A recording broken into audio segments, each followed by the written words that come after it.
Bueno, muy buenas noches. Primero quiero agradecerles por invitarme a participar de esta actividad de formación con ustedes, que es tan importante para poder construir y compartir conocimientos. En esta ocasión vamos a dialogar sobre la interacción corazón-riñón. Intentaremos tocar este tema a partir de algunos principios fisiopatológicos que debemos comprender para poder entender la diafonía entre estos dos órganos. Antes de partir, debemos definir un concepto y este concepto es el de diafonía o de crosstalk, que hace referencia a la compleja comunicación biológica que existe entre distintos órganos que están separados entre sí. Un ejemplo es la interacción entre el corazón y el riñón, aunque existen muchísimos más, como la interacción entre el corazón y los pulmones.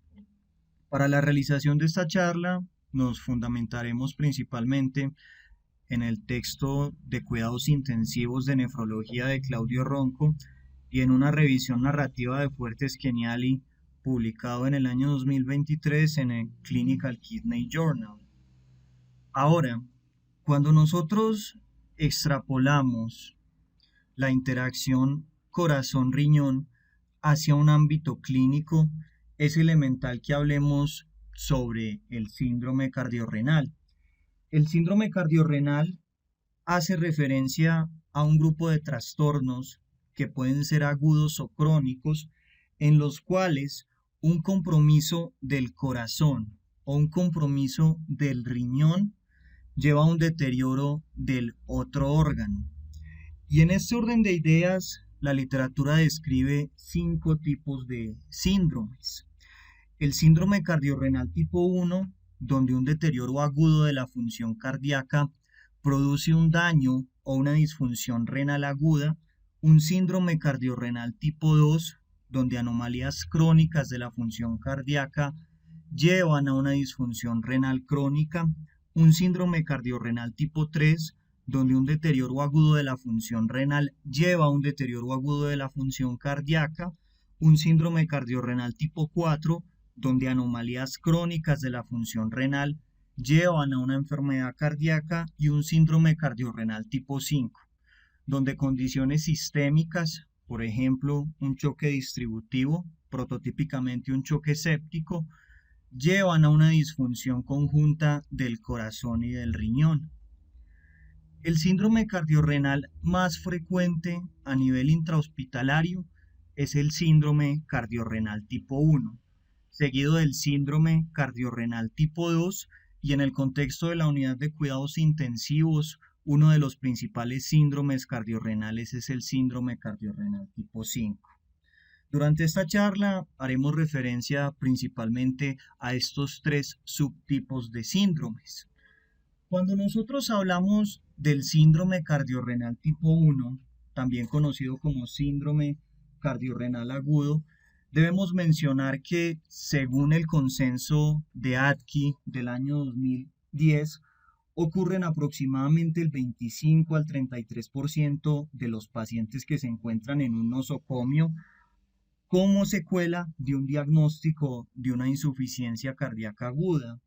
Y como veremos en el transcurso de esta charla, este diagnóstico es un diagnóstico muy heterogéneo y en ocasiones lo que aparenta ser un síndrome cardiorrenal o lo que aparenta ser un daño renal por la elevación de los azoados, como iremos describiendo, no es más que la respuesta de un riñón sano ante la terapia descongestiva, como veremos más adelante cuando dialoguemos sobre algunos estudios importantes como lo es el estudio DUST o el 3T Trial.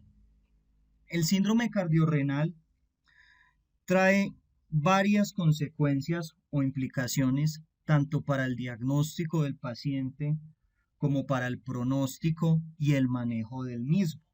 Y es bien conocido por todos que la falla cardíaca aguda tiene efectos tanto directos como indirectos que pueden inducir una lesión renal aguda. Y en este sentido han sido explicados o han sido planteados en la literatura como responsables de la elevación de los azoados y de los procesos de daño renal agudo en el contexto de la falla cardíaca múltiples protagonistas, como la congestión venosa, la disfunción del sistema nervioso simpático, la anemia, la activación del sistema renina-angiotensina-aldosterona, las alteraciones hipotálamo hipofisario y también las alteraciones de la señalización de las células inmunitarias y somáticas. Más adelante vamos a describir cada uno de estos determinantes. Como es bien sabido, el empeoramiento de la función renal en el contexto de la falla cardíaca se caracteriza por ser algo heterógeno. Y como habíamos mencionado en un principio, en ocasiones la elevación de los azoados que nosotros podemos tipificar durante la evaluación y el seguimiento paraclínico de un paciente con falla cardíaca no es más que la respuesta que nosotros estamos esperando ante la terapia descongestiva. Y esto nos lleva a una pregunta, y es la pregunta que vamos a intentar responder durante el transcurso de esta charla, y es ¿cómo podemos abordar la heterogeneidad del síndrome cardiorrenal y de los hallazgos clínicos y paraclínicos que podemos encontrar en un paciente con falla cardíaca y un presuntivo compromiso renal? Y antes de responder esta pregunta, debemos situarnos en un contexto, y es el contexto particular del paciente cardiópata, el paciente con falla cardíaca, que es un paciente que tiene varios factores predisponentes para el desarrollo de la enfermedad renal crónica, que van desde una entidad que describiremos a continuación, que es la enfermedad renal crónica subclínica, hasta otros eventos particulares que dependiendo del paciente en cuestión pueden estar presentes. Como es bien sabido, el paciente con falla cardíaca suele tener otras entidades asociadas como caquexia u obesidad que se asocian con una liberación desregulada de citoquinas, una elevación hacia el alta de citoquinas proinflamatorias como la interleuquina 6, además que es un tipo de población que suele tener algunas comorbilidades que se asocian con endotheliopatías, que se asocian con daños vasculares, como por ejemplo la diabetes mellitus, la hipertensión.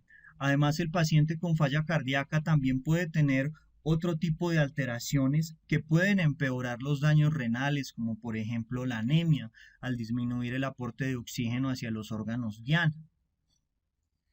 Cuando nosotros nos situamos en un panorama epidemiológico, vemos que según el estado del arte, la enfermedad renal crónica se encuentra en torno al 20 a 57% de los pacientes con un diagnóstico de una falla cardíaca crónica.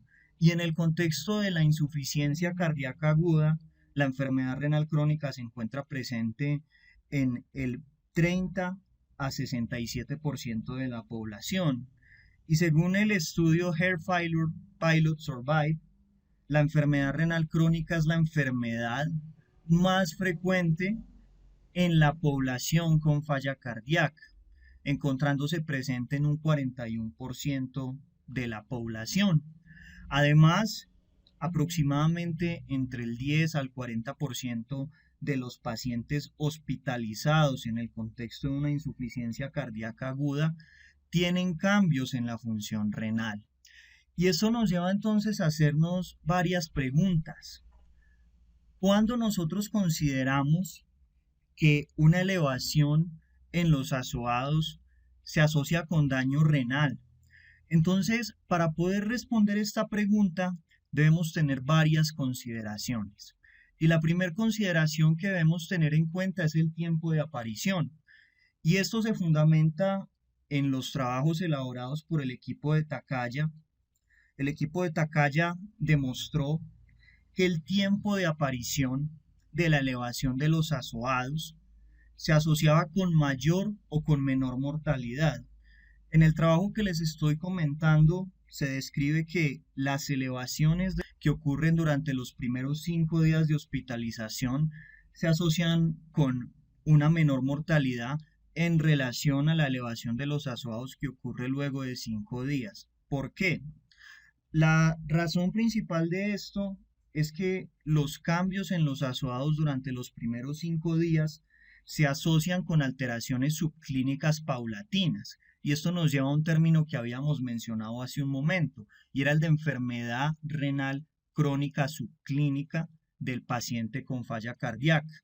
El paciente con falla cardíaca, como es conocido por todos, tiene una disminución en el aporte de oxígeno dada la disminución en el gasto cardíaco hacia múltiples órganos diana, como por ejemplo el riñón.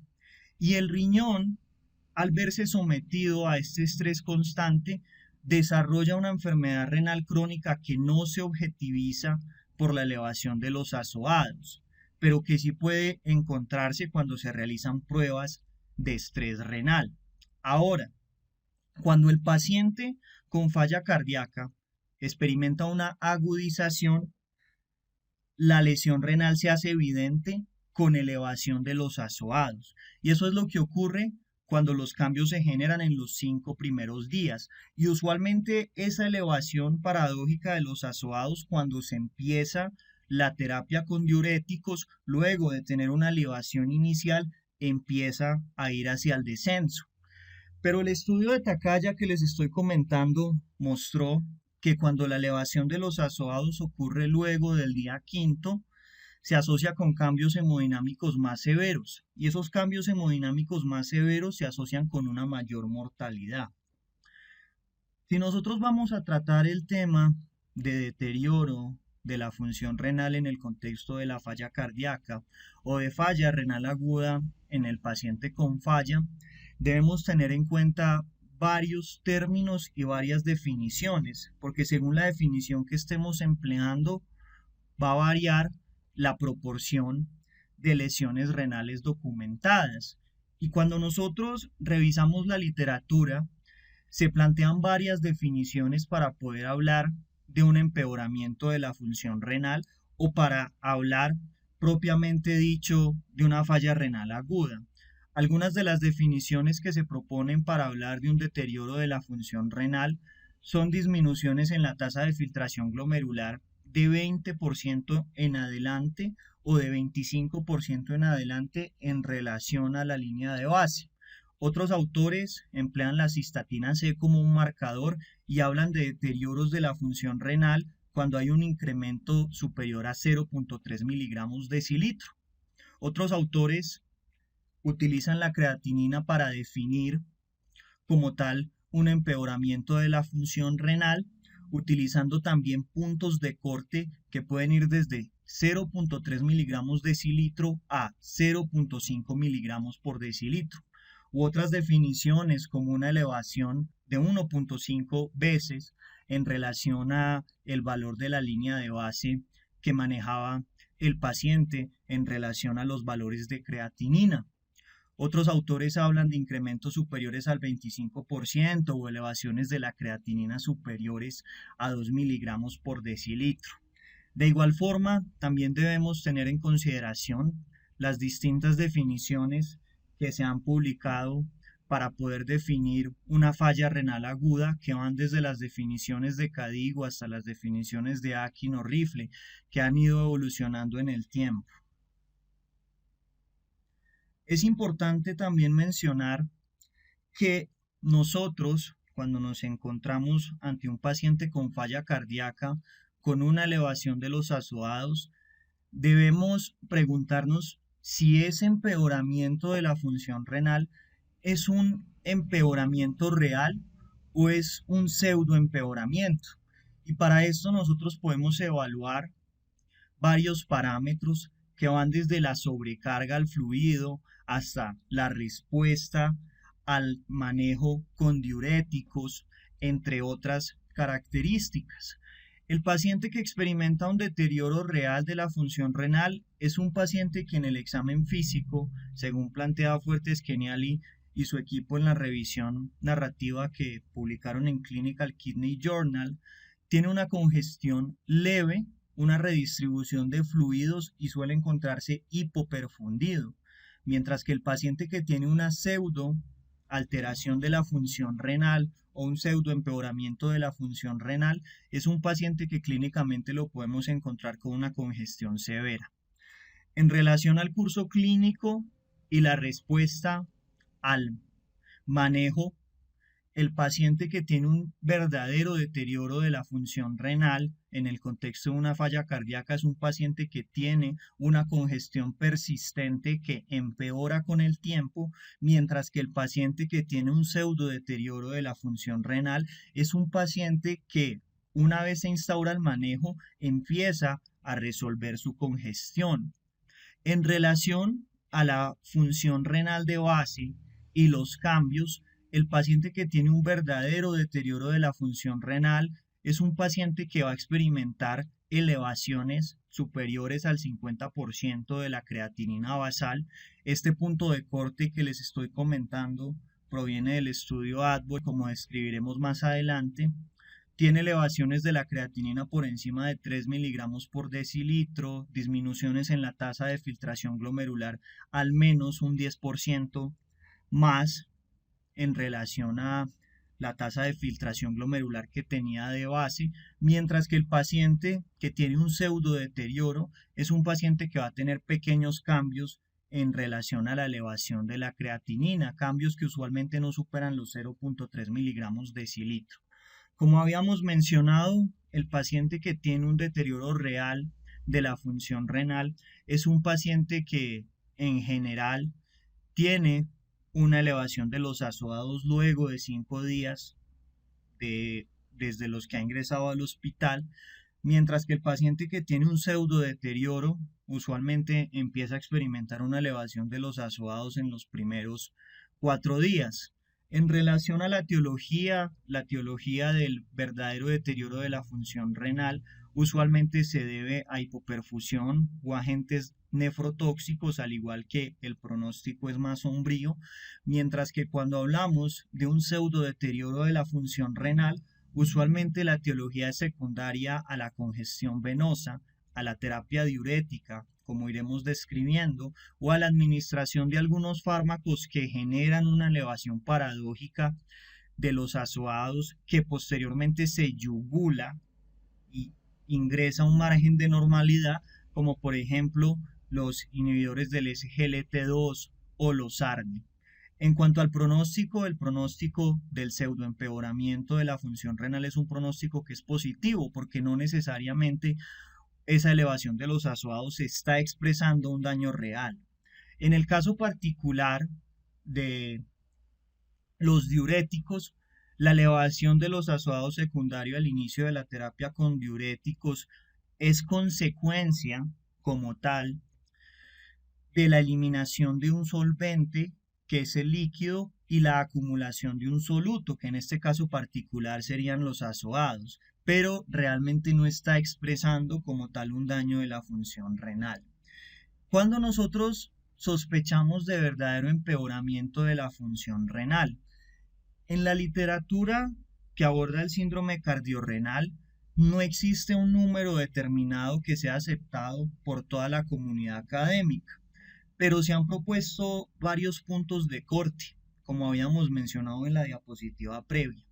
Y estos puntos de corte, los más aceptados, provienen a partir del estudio ADVOR y a partir del estudio EMPULSE. El estudio ADVOR plantea como punto de corte para sospechar un verdadero empeoramiento de la función renal como un compromiso o una disminución sostenida de más del 50% de la tasa de filtración glomerular, mientras que el estudio EMPULSE plantea una reducción sostenida de más del 40%.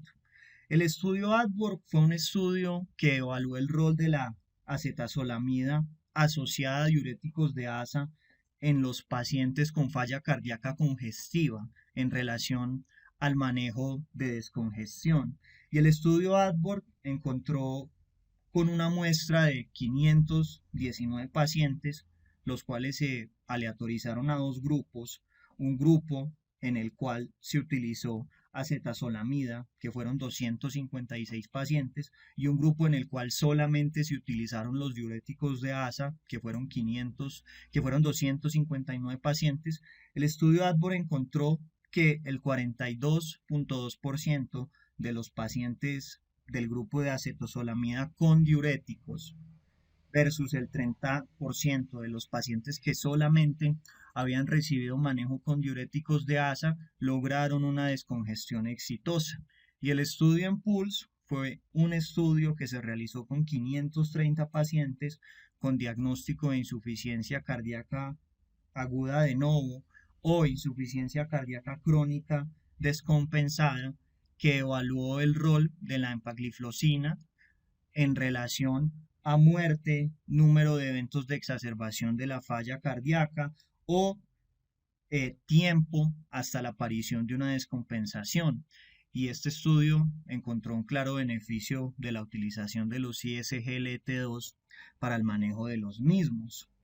Ahora, cuando nosotros hablamos de síndrome cardiorrenal y comparamos la cantidad de eventos de síndrome cardiorrenal en pacientes con falla cardíaca con FEBI reducida o con FEBI preservada, estadísticamente no existe una diferencia. La proporción de pacientes con falla renal asociada a falla cardíaca aguda, tanto con FEBI preservada como con FEBI comprometida, son exactamente iguales.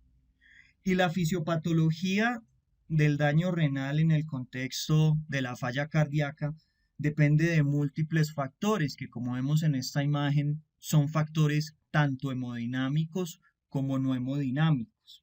Factores hemodinámicos como la hipoperfusión o la congestión venosa y factores no hemodinámicos como la activación neurohormonal, la inflamación, la respuesta a determinados agentes terapéuticos o el estrés oxidativo, que los iremos describiendo a continuación.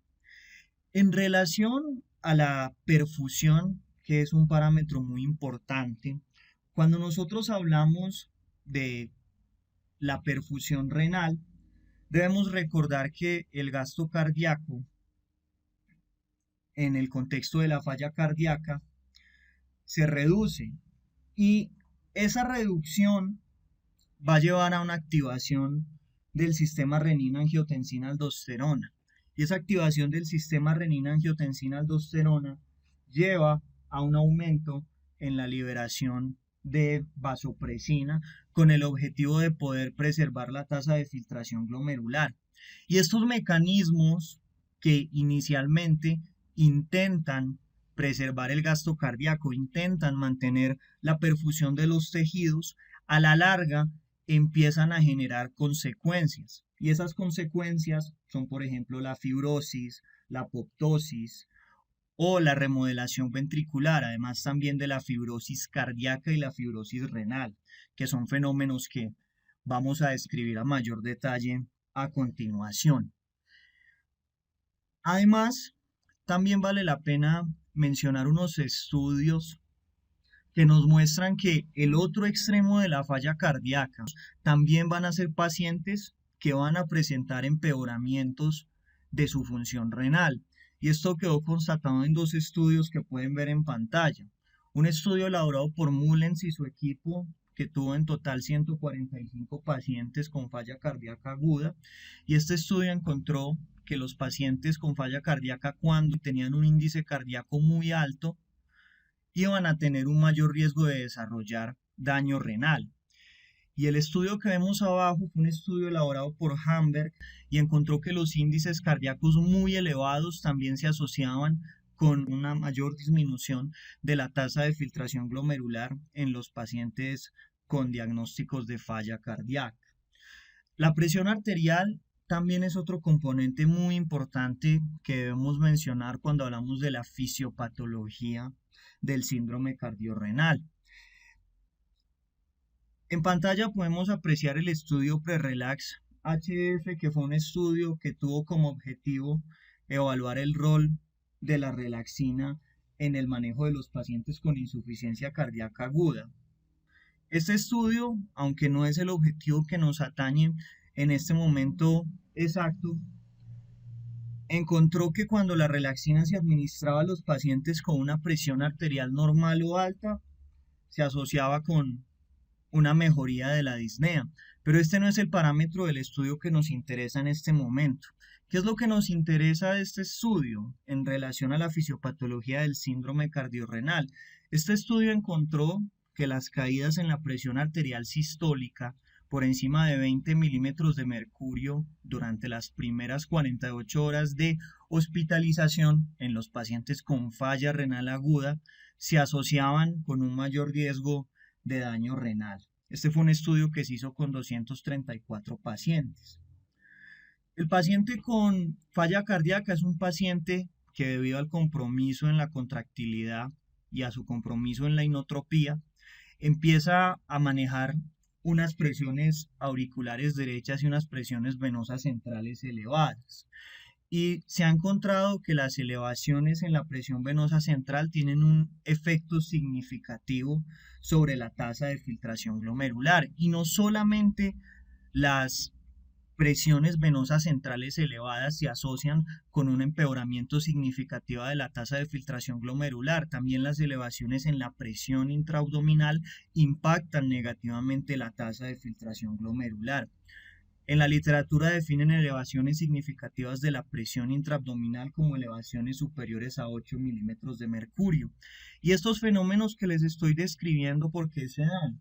Esto ocurre porque la congestión venosa genera un aumento de la presión intrarrenal y ese aumento de la presión intrarrenal genera una compresión tubular y esa compresión tubular genera hipoxia y esa hipoxia genera daño en las estructuras glomerulares, además de que también genera una disminución de la presión neta glomerular.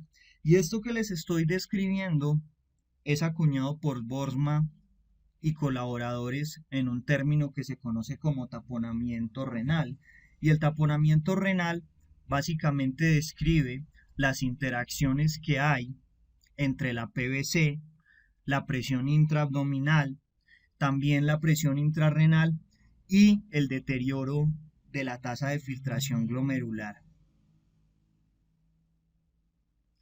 Todos estos fenómenos que les estoy describiendo sobre la relación que existe entre la presión venosa central y la presión auricular derecha y el compromiso de la función renal son fenómenos conocidos desde hace más de 100 años. Ya fueron descritos en 1931 por Winton, quien describió que las elevaciones incluso temporales de la presión venosa central en modelos animales generaban un efecto de regurgitación sobre las venas renales que terminaba por desencadenar con un deterioro de la función renal como consecuencia de una congestión pasiva a nivel de los riñones.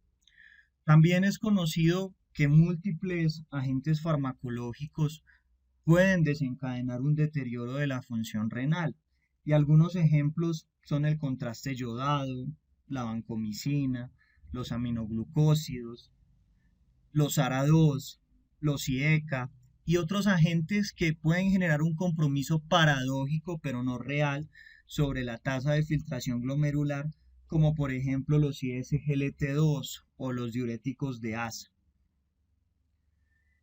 Los antibióticos generan daño sobre los riñones, básicamente como secuela de nefritis intersticial y de disfunción tubular.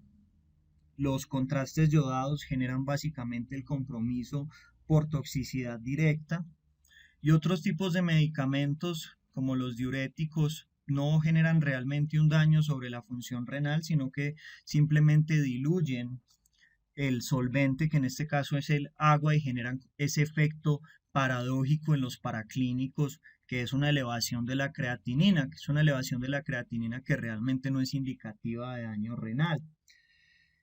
En esta diapositiva podemos apreciar cómo la insuficiencia cardíaca aguda genera varias modificaciones que nos llevan directamente a una lesión renal aguda o a una perpetuación de la misma.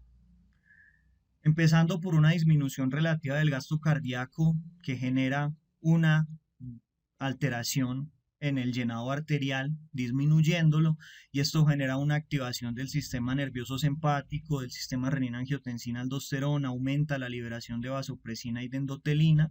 Esto genera vasoconstricción.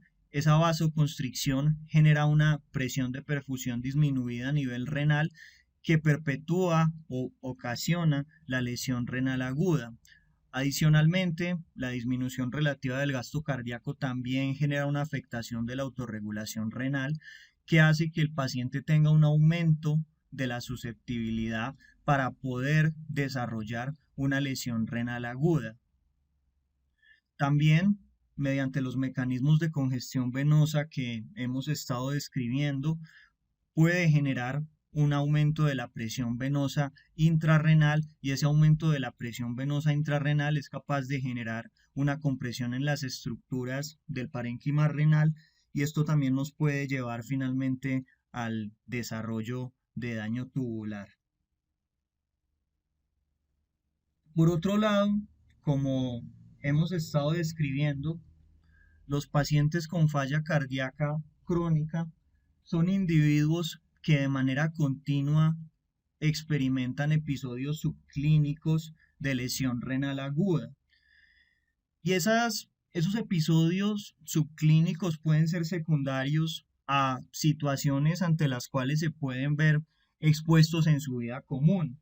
Por ejemplo, deshidrataciones extremas, por ejemplo, episodios diarreicos o cuando son sometidos a procedimientos quirúrgicos. Estas situaciones que en una persona sin falla cardíaca no resultarían deleterias, en los pacientes con falla cardíaca tienen consecuencias y son precisamente esas lesiones renales agudas subclínicas que van a generar que algunas unidades nefronales mueran, mientras que otras unidades nefronales se puedan recuperar. Y este tipo de compromisos subclínicos nosotros en un inicio no los vamos a ver reflejados sobre los azoados, sino que para poder verlos reflejados tendríamos que hacer pruebas de estrés renal, como por ejemplo la administración de proteínas o de aminoácidos con las mediciones previas y posteriores a la carga de la tasa de filtración glomerular mediante protocolos como el protocolo de Bosch o el protocolo de Graf, que como estábamos mencionando previamente son protocolos que consisten en la medición de la tasa de filtración glomerular previa, la administración de una carga sea de aminoácidos o de proteínas y la posterior medición de la tasa de filtración glomerular para poder analizar un delta y ver si hay un cambio significativo. Cuando hay disminuciones significativas de la tasa de filtración glomerular luego de suministrar una carga de proteínas o de aminoácidos, esto se asocia con lesiones renales agudas subclínicas. Y estas lesiones renales agudas subclínicas se van a asociar con un mayor riesgo de desarrollar fallas renales agudas cuando el paciente tenga una descompensación de su falla cardíaca. Ahora, cuando nosotros nos situamos en el paciente con falla cardíaca y este paciente tiene un factor predisponente o algo que genere un aumento en el estrés del riñón, va a empezar a ocurrir un daño agudo en el contexto de un daño crónico subclínico que es el que estábamos describiendo previamente. Y esto lleva a un reclutamiento de las células inmunes, lleva a un aumento en la producción de proteínas de señalización celular a partir de los pericitos locales, los mastocitos y los macrófagos, que lleva a la activación de los fibroblastos y de los miofibroblastos, y la activación de los fibroblastos y los miofibroblastos lleva a un depósito de procolágeno, y ese depósito de procolágeno empieza a incitar el desarrollo de fibrosis cardiorrenal. El depósito de procolágeno se va a encargar de perpetuar esa lesión renal aguda y convertirla en una enfermedad renal crónica en el caso de que no se hagan intervenciones de manera temprana. También en el miocardio y en el riñón, recuerden que, como habíamos mencionado, ocurre una activación del eje neurohormonal, una activación del eje renina, angiotensina, aldosterona, y la angiotensina 2, junto con la aldosterona, genera un estímulo en los macrófagos para que los macrófagos secreten galectina 3, como podemos ver en esta imagen. Y la galectina 3 estimula a los fibroblastos. La galectina 3 es una glucoproteína que se encarga de estimular a los fibroblastos para que los fibroblastos puedan aumentar y secretar mayores cantidades de procolágeno tipo 1 y de procolágeno tipo 3, que son los que nos terminan a nosotros por llevar a una fibrosis tanto cardíaca como una fibrosis renal, que nos va a empeorar muchísimo más la tasa de filtración glomerular del paciente. Ahora, el sistema renina-angiotensina-aldosterona, cuando aumenta la liberación de angiotensina 2, genera también varias consecuencias deleterias por varios puntos que vamos a tocar en este momento. Lo primero es que la angiotensina 2 genera en el paciente un aumento de la sed, lo cual va a aumentar la ingestión de volumen, puede aumentar la volemia, y al aumentar la volemia puede aumentar la congestión y puede aumentar los efectos sobre la presión venosa de los riñones, que, como habíamos descrito, terminan por llevar a un taponamiento renal. También las elevaciones en los niveles de angiotensina 2 llevan a una vasoconstricción sistémica y promueven la hipertrofia, la fibrosis y la apoptosis de los cardiomiocitos y también de las células tubulares renales. Por otro lado, el aumento en la liberación de angiotensina 2 también estimula la liberación de aldosterona a nivel de la glándula suprarrenal, y ese aumento en la liberación de la aldosterona genera un aumento de la reabsorción de sodio. Y pasa algo muy interesante en el paciente con falla cardíaca, y es que todos nosotros, como pacientes sanos, cuando tenemos un aumento en la secreción de aldosterona para poder aumentar la reabsorción de sodio por algún motivo, ese fenómeno en las personas sanas es un fenómeno que se autolimita, y se autolimita por un efecto que se conoce como el fenómeno de escape de la aldosterona. Y el fenómeno de escape de la aldosterona básicamente consiste en una supresión de la liberación de la misma luego de que ésta se empieza a liberar de manera continua durante 3 días o más. Pero esto no ocurre en el paciente con falla cardíaca. El paciente con falla cardíaca, por esa sobreactivación crónica que tiene de los ejes neurohormonales, es un paciente que pierde este efecto de escape de la aldosterona. Y cuando pierde ese efecto de escape de la aldosterona, la reabsorción de sodio no se anula, la reabsorción de líquido tampoco se anula, y el paciente cae en un estado de congestión muchísimo peor, que termina por estimulando un círculo vicioso, que es el círculo vicioso del paciente con falla cardíaca congestiva. También en el paciente con falla cardíaca aumentan, como podemos ver en pantalla, los niveles circulantes de norepinefrina. Y esa norepinefrina estimula receptores adrenérgicos tanto a nivel del aparato yuxtaglomerular como a nivel de las células tubulares proximales. Y esto estimula aún más la reabsorción de sodio y estimula aún más la activación del sistema renina-angiotensina-aldosterona, y el paciente ingresa en un círculo vicioso donde la congestión se perpetúa y donde el daño renal se perpetúa. Y eso lo podemos ver traducido en las cifras epidemiológicas que estábamos describiendo en un inicio de la charla. Y más de un 50% va a tener algún grado de compromiso renal.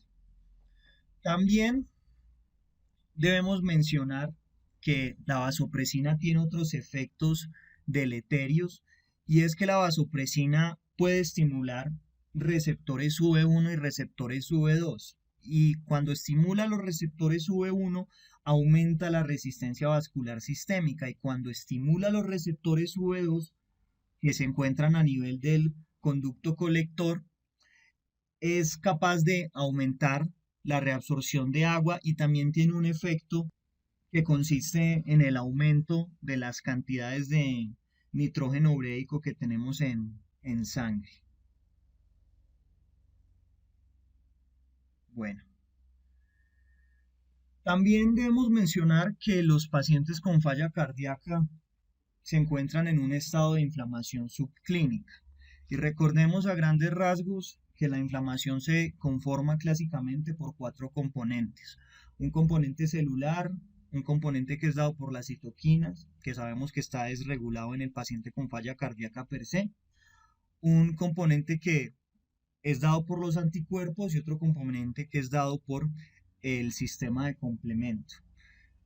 El paciente con síndrome cardiorrenal de manera perpetua tiene una inflamación de bajo grado y tiene un desequilibrio en las vías de señalización que están promoviendo y que están inhibiendo la inflamación.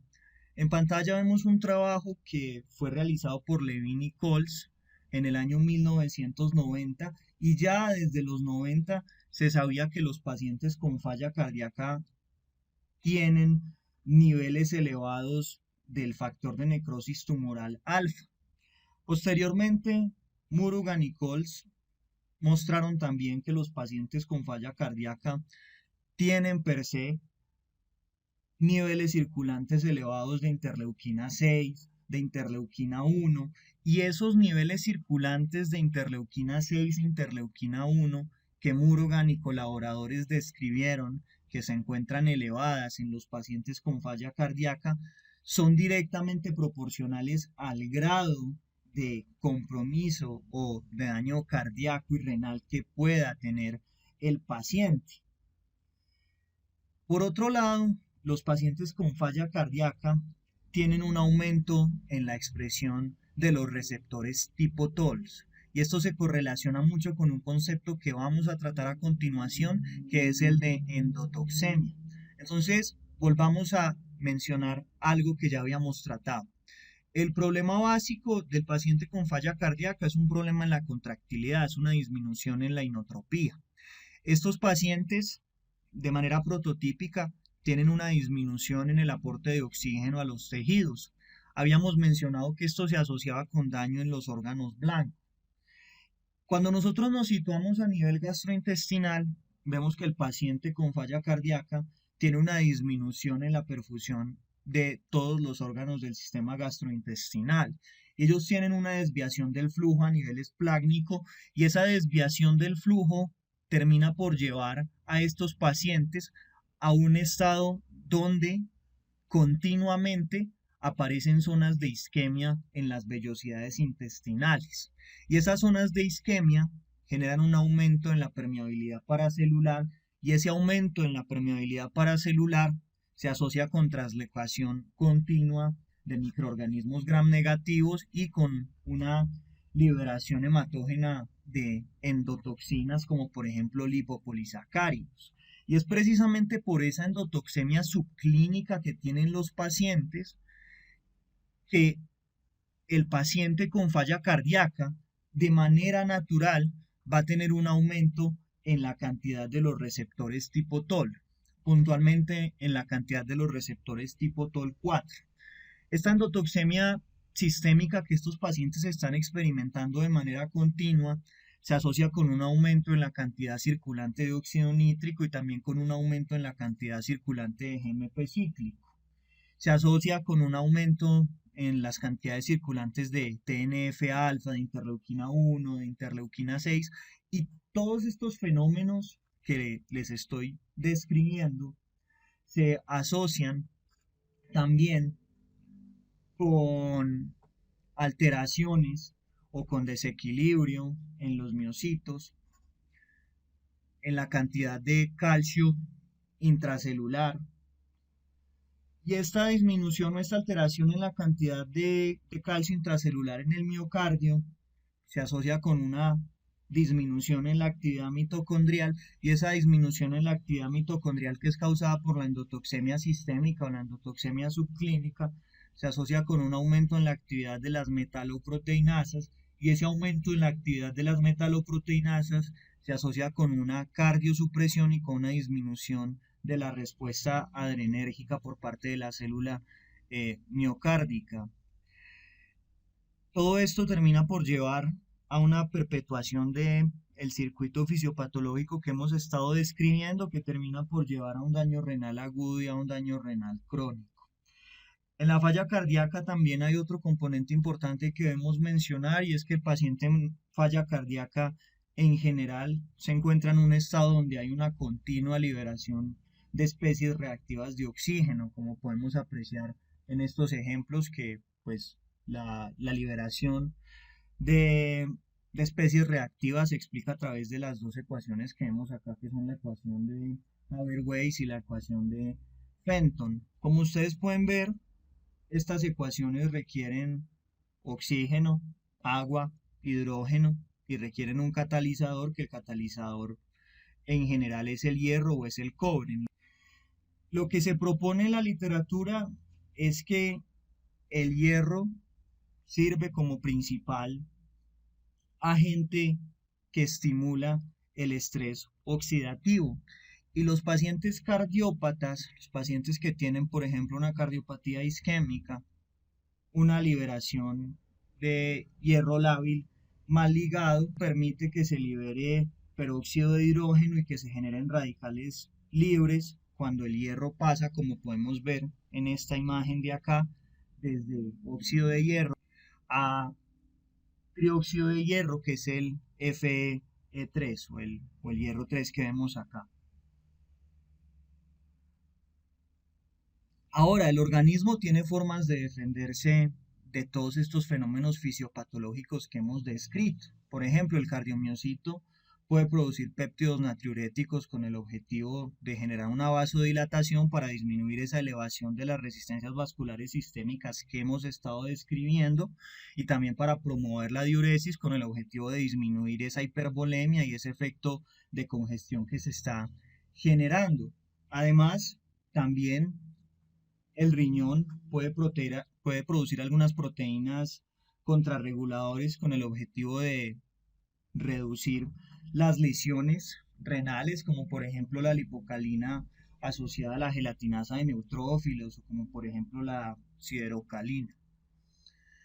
Bueno, y ahora, cuando nosotros hablamos sobre la utilización de diuréticos en el contexto de la falla cardíaca, y esta ya es la parte final de la charla,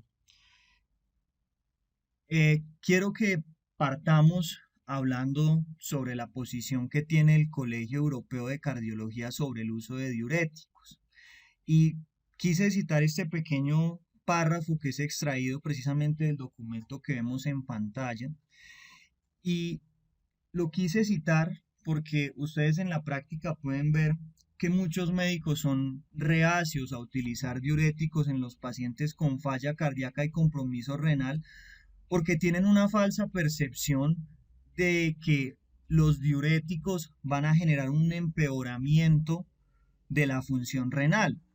Acá pueden entonces apreciar este pequeño extracto: un incremento en los niveles de creatinina plasmática es frecuentemente interpretado en la práctica como una disminución en el volumen circulante efectivo, y esto hace que los médicos no promuevan la terapia descongestiva, basándose en la falsa creencia de que la terapia descongestiva va a empeorar la lesión renal. Y para poder hablar sobre la seguridad de los diuréticos, debemos mencionar dos estudios que ilustran perfectamente el perfil de seguridad tan alto que tienen los diuréticos de ASA en los pacientes con falla cardíaca, y son el estudio DUS, que el estudio DUS fue publicado en el año 2011, y también el estudio 3T Trial, que lo vamos a describir más adelante. El estudio DUS fue un estudio que se realizó con 308 pacientes que estaban diagnosticados con falla cardíaca aguda, que iban a ser sometidos a terapia descongestiva y el estudio DUS comparó la seguridad que tenía la furosemida en infusión versus la seguridad que tenía la furosemida en bolos de cada 12 horas. Ellos dividieron a los pacientes básicamente en dos grupos, un grupo de pacientes que recibió una dosis baja, la dosis baja la definieron en el estudio como una dosis equivalente a la previa que venía utilizando el paciente por vía oral, y un grupo de pacientes que recibieron una dosis alta, que la dosis alta la definieron como una dosis 2.5 veces superior a la dosis que estaba recibiendo el paciente. El objetivo primario de este estudio fueron los síntomas asociados a congestión. La media poblacional en general tuvo una creatinina de 1.5 más o menos 0.5, y el análisis post-hoc de este resultado demostró que si bien los pacientes que fueron asignados a el grupo de dosis altas de terapia con diuréticos de ASA, si bien ellos aparentemente tuvieron un deterioro más marcado de la función renal, este resultado no se asoció con peores resultados subclínicos, sino que esa elevación paradójica de los azoados o de la creatinina fue una elevación que yuguló sola con el tiempo y que fue secundaria a la terapia descongestiva, pero que no se asoció realmente con un daño renal. Y de hecho, el grupo de los pacientes que fueron asignados a los manejos con dosis altas se asociaron con mejores resultados en el objetivo primario, que fueron los síntomas. Y cuando nosotros vamos a mirar los cambios en la creatinina sérica media en estos pacientes, podemos ver que ni en los grupos de tratamiento con bolos, ni en los grupos con tratamiento continuo, ni en los grupos con tratamiento con dosis bajas o con dosis altas, los cambios en la creatinina realmente fueron estadísticamente significativos. Acá vemos que los cambios en la creatinina sérica, pues en los ambos regímenes, en el de bajas dosis y en el de altas dosis, en el régimen de bolos y en el régimen de infusión continua, los cambios tuvieron unas P's que fueron superiores a 0.05, o sea, fueron P's que no fueron significativas estadísticamente. Sin embargo, sí tenemos que tener una pequeña precaución con los diuréticos, y es que debemos tener cuidado con los diuréticos en los pacientes que tengan una ligera sobrecarga, porque en ese contexto particular los diuréticos sí podrían ser peligrosos en los pacientes que tengan una pequeña sobrecarga, porque en ese contexto particular sí podrían producir una hipoperfusión marcada y podrían producir daños realmente sobre los riñones. También vale la pena mencionar el estudio 3T Trial, que fue un estudio publicado en el año 2020. Fue un estudio aleatorizado, doble enmascarado, con una N de 60 pacientes. Eran pacientes con falla cardíaca congestiva que iban a recibir tratamiento mediante diuréticos. Los pacientes los aleatorizaron a un grupo donde recibían diurético de ASA junto con placebo o diurético de ASA con alguno de estos otros tres diuréticos. Utilizaron en general dosis de diuréticas tan altas como 612, más o menos 439 miligramos diarios de furosemida.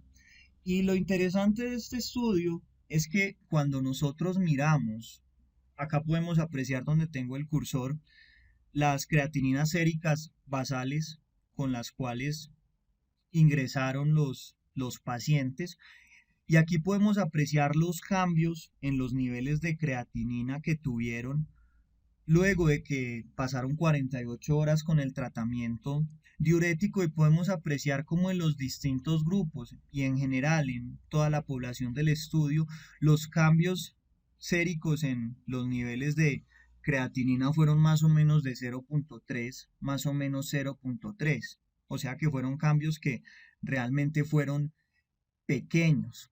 Por otro lado, las elevaciones significativas, considerando significativos como cambios en los niveles séricos de creatinina superiores a 1 miligramo por decilitro, solamente se presentaron en el 13.33% de los pacientes del estudio. Estos estudios, tanto el estudio 3T Trial como el estudio DUS, cuando nosotros los analizamos teniendo en consideración pues las variables que hemos estado mencionando, nos muestran que realmente los diuréticos tienen un alto perfil de seguridad. Entonces, respondiendo a la pregunta, si realmente los diuréticos de ASA son tan nefrotóxicos como muchas personas suelen creer en el contexto de los pacientes con falla cardíaca y compromiso de la función renal, pues la respuesta, según lo que nos demuestran estos estudios que acabamos de mencionar, es que no. Realmente los diuréticos son medicamentos que son seguros en este contexto y que son medicamentos que, como recomienda el Colegio Europeo de Cardiología, debemos utilizarlo. Y esa elevación de la creatinina que generan realmente es por un efecto paradójico. Para finalizar, quise hablar un poco sobre el pronóstico. Lamentablemente, el pronóstico del síndrome cardiorrenal, independientemente del tipo, sigue siendo un pronóstico sombrío. Y cuando nosotros nos vamos a revisar los metaanálisis, nos vamos a revisar las revisiones narrativas de la literatura, nosotros podemos apreciar que incluso cuando el paciente con síndrome cardiorrenal es sometido a tratamiento y se logra una disminución de la creatinina, la mortalidad no parece disminuir. Bueno, eso era la charla que tenía preparada para el día de hoy. Espero que les haya servido. Hola Santi, buenas noches. Pues estoy hablando yo porque el doctor Mora pues tiene como problemas con el micrófono y el doctor Salgado tuvo que retirarse por el turno. Primero felicitarte, nos parece una revisión muy completa. Tocaste, digamos que todos los puntos, desde la fisiología, desde el sistema neuroendocrino, desde el sistema, incluso desde el sistema inmunológico, mostrando cada una de las interacciones que se generarían en ese eje y cómo un daño en el corazón podría afectar al riñón y viceversa. Entonces nos parece una revisión muy completa, entender qué está pasando, incluso desde el punto de vista molecular, para poder tomar decisiones más apropiadas y más centradas en nuestro paciente. Y de pronto perder un poquito el miedo al uso de la furosemida o al uso de los diuréticos de ASA que tengamos, porque ya vimos que realmente brindan un beneficio y que la creatinina pues termina siendo un valor numérico que probablemente no muestre la realidad de las cosas. Además, pues, tener en cuenta lo que nos dijiste de que la sobrecarga y la pseudo falla renal comparado con una falla renal verdadera y que es muy importante ese factor tiempo y esos factores desencadenantes. Entonces, completa tu revisión, felicitarte. No sé si alguien tiene alguna pregunta o algún aporte para que lo hagan. Buenas noches. Doctor Santiago, muchas gracias por su charla. Comparto pues lo que dice Jason, muy completa. La revisión de la fisiopatología pues es bastante enriquecedora para poder realizar pues como las relaciones de lo que nosotros hacemos día a día en los servicios de cuidado crítico. Muy importante pues y hacer como el recorderis de la importancia de la detección de la lesión renal aguda de manera temprana. Usted mostró pues como los diferentes enfoques que existen para esto y las diferentes teorías. Y recordar nuevamente, y como ya lo habíamos hablado previamente en la charla de lesión renal aguda que dio el doctor Eber, recordar pues que la mayoría de biomarcadores son biomarcadores tardíos. Por lo tanto, una de las formas pues, más importantes es hacer una monitorización hemodinámica muy dinámica del paciente y podemos definirla, la lesión renal aguda, como la disminución del gasto urinario en las primeras 48 horas. Tal vez es la forma, desde los criterios, pues, más rápida de hacer la detección temprana en este caso. Hacer la diferenciación del síndrome renal agudo con los 5 tipos o subgrupos que usted nos mostró y bastante valioso el reafirmar el manejo de la condición cardíaca como un factor pues que va a definir el pronóstico del paciente respecto a la falla renal, porque recordemos que la sola presencia de la falla renal aguda es un indicador pronóstico propio pues de alta mortalidad o un pronóstico sombrío en el paciente. Entonces, usted lo nombró muy bien, el uso de diuréticos, el uso de inhibidores de SGLT2 y la acetazolamida que se muestra pues como una herramienta que se puede utilizar en los pacientes con sobrecarga refractaria. Muchísimas gracias. Si hay alguna otra, si hay alguna otra opinión, hay alguna otra pregunta, están habilitados micrófonos. Doctor Santiago, muy buenas noches. Primero que todo, muchísimas gracias por la charla.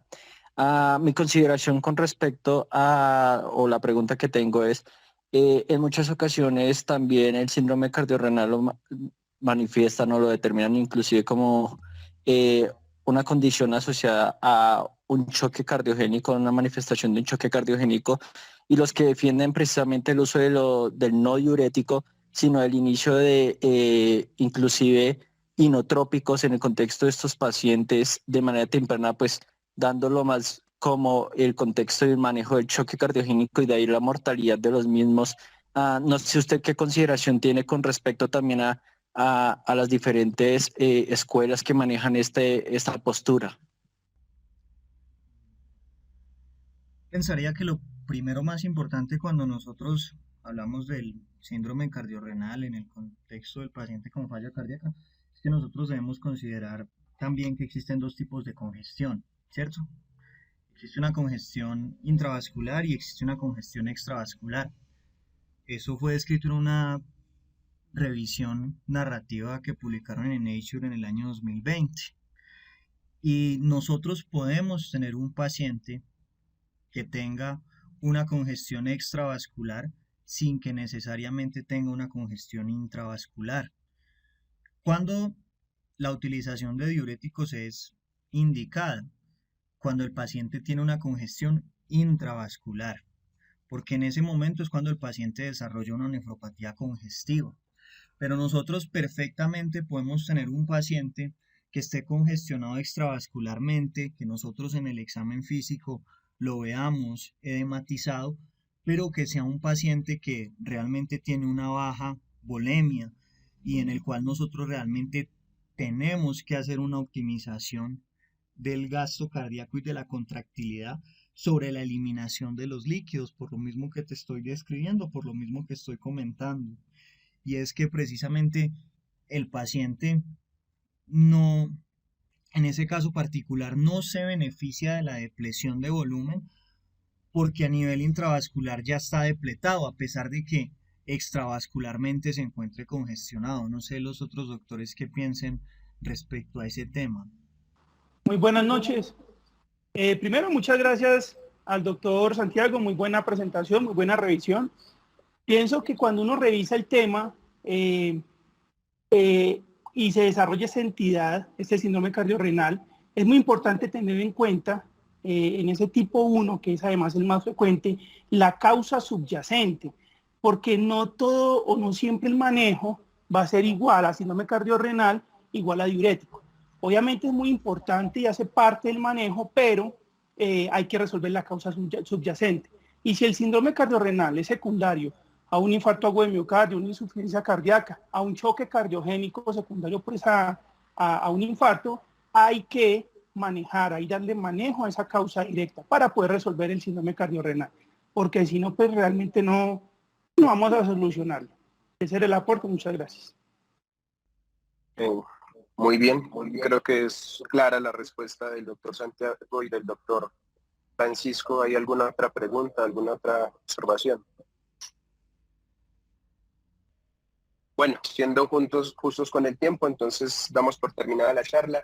Muchas gracias a todos y nos vemos dentro de 8 días para la próxima actividad académica. Que estén muy bien.